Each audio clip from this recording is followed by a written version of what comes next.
ලංකාවේ මිනිස්සු විද්‍යාව සත්‍යයි කියලා හිතන හින්දා කිසිම දවසක ලංකාවට විද්‍යාව බෑ.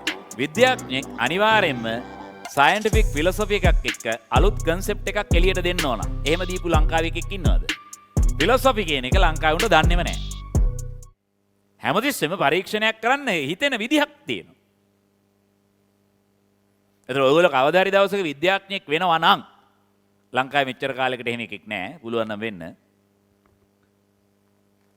කවුරු හරි කියයි නැද්ද? ඇයි ලංකාවේ ඉන්නේ විද්‍යාඥයෝ කියලා? කමන්නේ. ඕක ගැන අපි කතා නොකරමු. විද්‍යාඥයෝ කියන්නේ මේ සැටලයිට් එක මොකක් හරි කෑල්ලක් හදන එක. එහෙම නැත්නම් කොහේ හරි යණයක් තද කරන එකට නෙමෙයි. හරි? ඒ ඇවිල්ලා ටෙක්නීෂියන්ලා.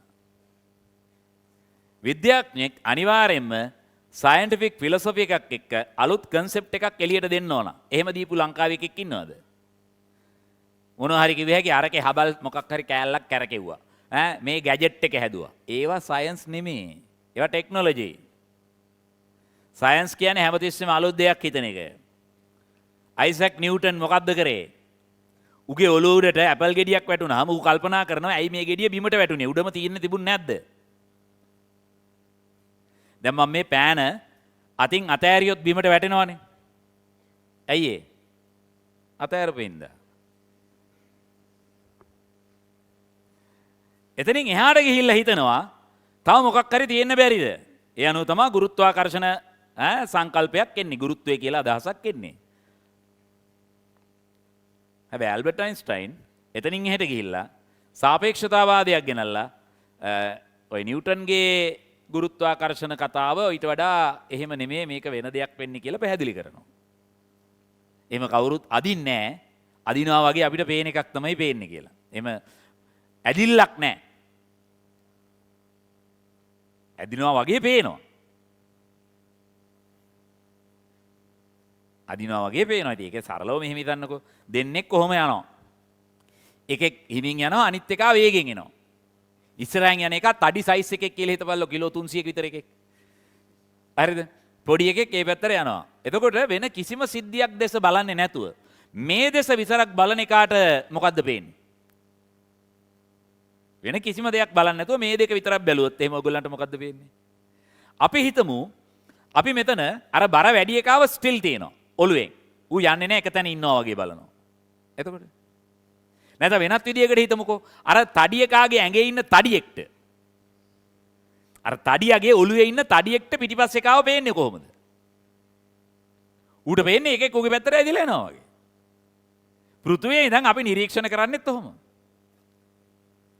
බල්ලගේ ඉන්න මැක්කා වගේ. හරි? සයන්ස් කියන්නේ වෙන එකක්. Science and scientific thinking, scientific philosophy. Philosophy කියන එක ලංකාවට දන්නේම නැහැ. ඒ philosophy තේරුම් ගන්නේ නැතුව scientist කෙනෙක් වෙන්න බෑ. මතක තියාගන්න විද්‍යාව කියන්නේ truth නෙමෙයි. සත්‍ය නෙමෙයි. ලංකාවේ මිනිස්සු විද්‍යාව සත්‍යයි කියලා හිතන හින්දා කිසිම දවසක ලංකාවට විද්‍යාව බෑ. ඊළඟට විද්‍යාඥයෙක් වෙන්නත් බෑ. විද්‍යාඥයෝ කරන්නේ පවතින කන්සෙප්ට් එක බොරු කරලා අලුත් එකක් ගේන එක. ඒකත් බොරුවක්. ඒ කියන්නේ මේකේ තීම් එක තමයි අලුත් බොරු උවමනා කර තිබේ. සයන්ස් වල hina වෙන්න එපා. ඒක තේරුම් ගන්න. ඒක තමයි අවශ්‍යතාවය. නව බොරු උවමනා කර තිබේ. ඒ බොරුවෙන් කලින් බොරුවට වඩා හොඳින් මිනිස්සු රැවටෙන්න ඕන. එච්චරයි. ඒසා අලුතෙන් බොරු හිතන්න. බොරුව තහවුරු කරගන්න පරීක්ෂණයක් හදාගන්න. එච්චරයි. බලන්න කරන්න පුළුවන්. බැරි නෑ. හිතුවොත්. රයිට්. අපි යනවා ඉස්සරහට.